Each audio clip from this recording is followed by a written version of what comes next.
ছোটবেলা থেকেই বুঝে গিয়েছিলাম এই পৃথিবীতে সত্যিকারের অনুভূতির চেয়ে মুখোশের দাম বেশি।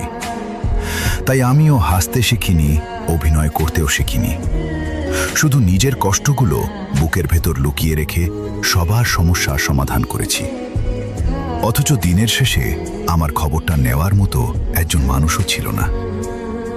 আমি জানি সবাই আমাকে ভুল বোঝে।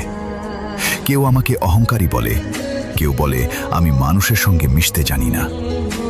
কিন্তু সত্যিটা হলো, আমি শুধু আরেকবার বিশ্বাসঘাতকতার কষ্ট পেতে চাইনি।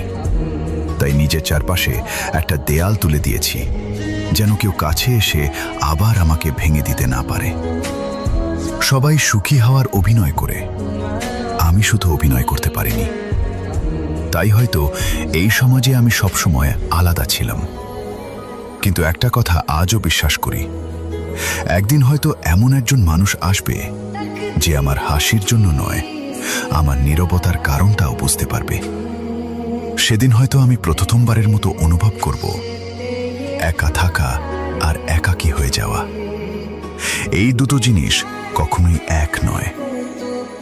মানুষ আমাকে সবসময় একা দেখেছে, তাই ভেবেছে একা থাকতেই আমি ভালোবাসি। কিন্তু কেউ কোনোদিন জানতে চায়নি আমি কেন একা থাকতে শিখেছি।